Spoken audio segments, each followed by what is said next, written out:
Moi Maija, kauan sä olet ollut oppaana?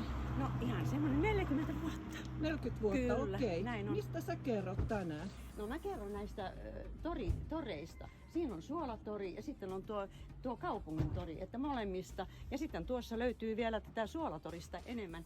Kuinka? Siellä on näitä kiviä sitten tällä höyryjunalla, ei kun höylytraktorilla vähän painettu, että ne pysyy paikoillaan.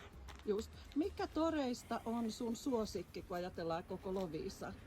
Mikä on suosikki? Onks joku Molemmat torit on suosittuja, mutta jos mä nyt saan mainostaa, minähän olin torilla töissä. No niin, hyvä. Kiitos. No hej Britt-Lis, hur länge har du varit guide här i Lovisa? Jag har varit guide i Lovisa i år. Den 25 augusti har jag varit 31 år. 31 år, wow. No vad ska du berätta om? Jag ska berätta om Lovisa järnväg Okej. som blev färdig. Eller man började köra så här tillfällig trafik 1900 men den egentliga trafiken började 1904. Just. Vad tycker du att det var speciellt med järnvägen just från Lahtis till Lovisa? För det första så var den privat ända fram till 1960 och det var först då som staten köpte den. Så det har varit privat järnväg ända fram till 1960.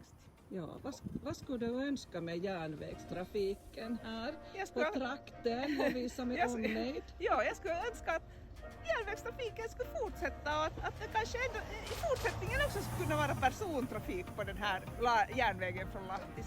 Kiva. Tack. Hej Pia, Hej Anne! hur länge har du varit guide i Lovisa? Från 2021, så Okej. 3 år. 3 år. Vad kommer du att berätta nu ikväll? Jag kommer att berätta om hamnen och fiske och om järnvägen. Okej, det Britt-Lis berättar också om järnvägen, men när det gäller fiske så vad tycker du hur viktigt har det varit för Lovisa?